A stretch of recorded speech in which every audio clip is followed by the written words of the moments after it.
Baik, mari kita lanjutkan setelah kita setting untuk buku pembantu utang, buku pembantu piutang. Yang selanjutnya adalah kita setting untuk buku pembantu persediaan. Jadi di sini PT apa ini? PT Sejahtera punya dua jenis barang persediaan. Yang pertama Samsung Galaxy Frame, yang kedua Samsung Galaxy V.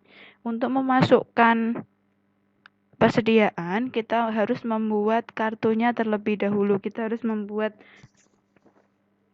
jenis barangnya, deskripsi barangnya kita masukkan terlebih dahulu. Caranya yaitu mulai dari inventory, kemudian kita pilih item list.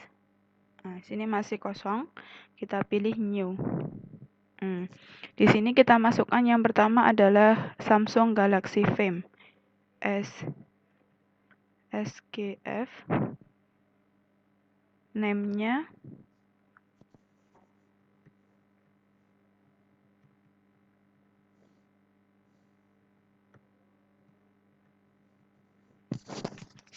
kemudian di sini ada 3 tipe: I buy this item, I sell this item, I inventory this item. I buy this item kita aktifkan ketika barang tersebut kita beli dari orang lain. Kemudian I sell this item ketika kita menjual barang persediaan tersebut, dan I inventory this item ketika kita menyimpan dalam gudang barang persediaan tersebut. Berarti ketika kita aktifkan I buy this item, kita akan membeli barang tersebut. Ketika kita melakukan pembelian, kita masukkan, berarti nilainya adalah kita rangkum di cost of goods sold. Ketika kita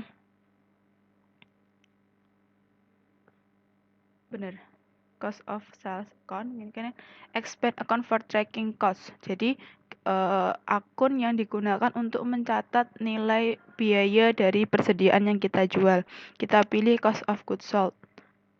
Kemudian untuk I sell this item, jadi ketika kita menjual, akun yang menampung adalah penjualan atau sales. Kemudian I inventory this item, jadi ketika kita melakukan penyimpanan barang, maka kita catatnya dia adalah di merchandise inventory.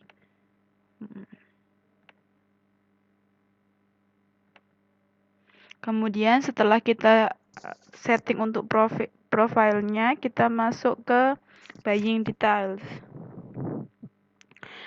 Di sini standar cost-nya adalah harga pokok standar. Jadi ketika kita membeli, karena kita pakainya adalah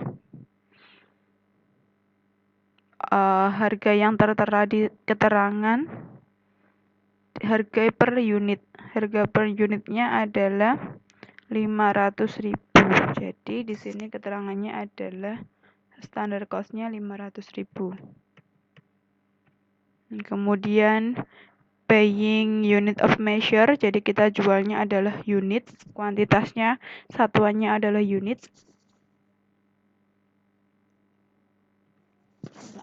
Number of item buying unitnya adalah 1. Kalau sini lusin berarti 12.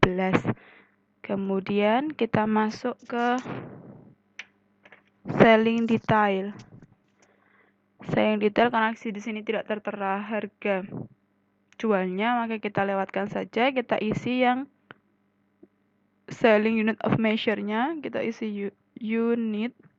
Kemudian tax code when sold adalah VAT. Terus kemudian yang sini tax code when bought juga VAT. Sudah, oke. Ignore all. Silahkan masukkan untuk persediaan yang berikutnya.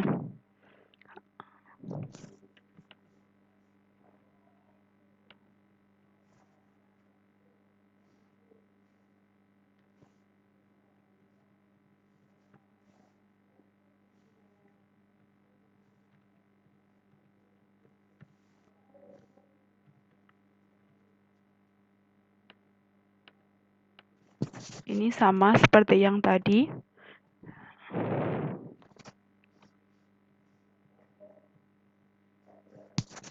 Bu, kok tahu 500.000, tahu 600.000 dari mana? 500, 600 silahkan kalian lihat di soal untuk daftar persediaan barang. Di situ tertera harga per unitnya.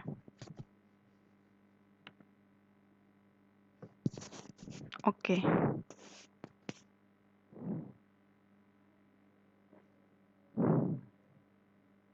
Kemudian karena kita sudah selesai memasukkan untuk jenis deskripsi barangnya, selanjutnya adalah kita inputkan saldo awal untuk masing-masing inventory. Kita masuk ke inventory, kemudian adjust inventory.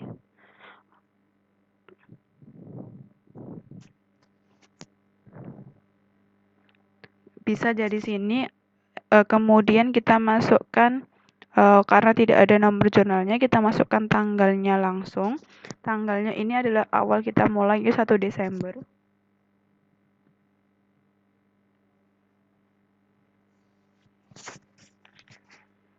Kita memonya sama seperti tadi.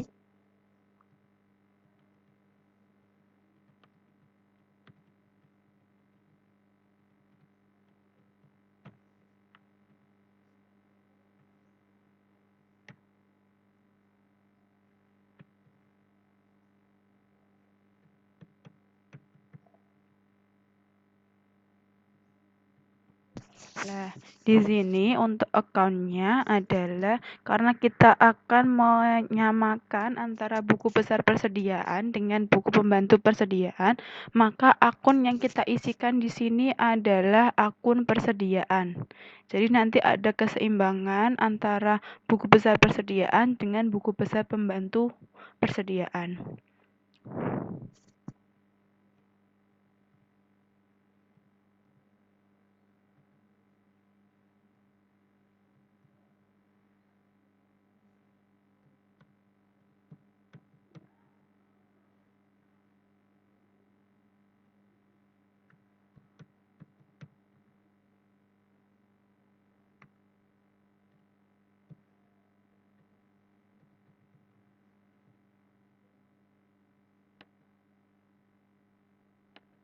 Jadi paham ya, buku besar pembantu persediaan, buku besar pembantu utang, buku besar pembantu piutang itu nilainya harus sama dengan nilai buku besar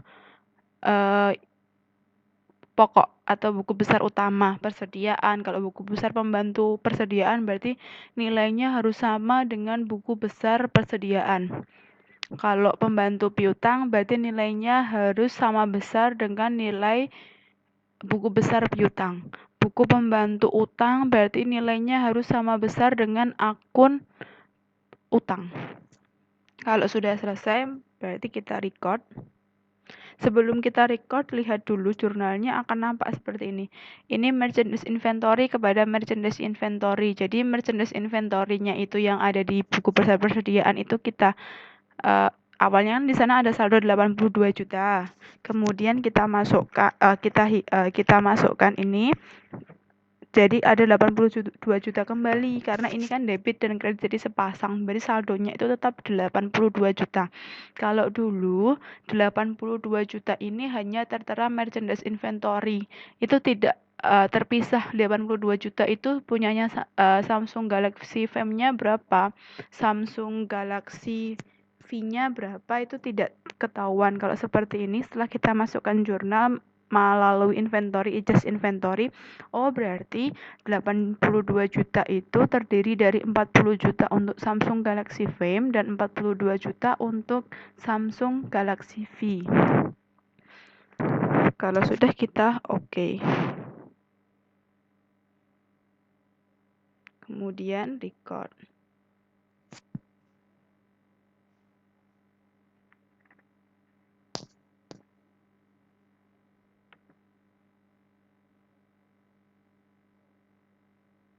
Bisa.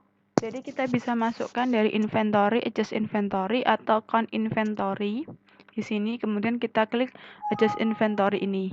Ketika kalau kita tadi belum memasukkan, tapi karena ini sudah memasukkan, nominalnya sudah tertera, makanya your record agree with your counted amount. Jadi sudah sudah sama, jadi tidak bisa kita masukkan lagi.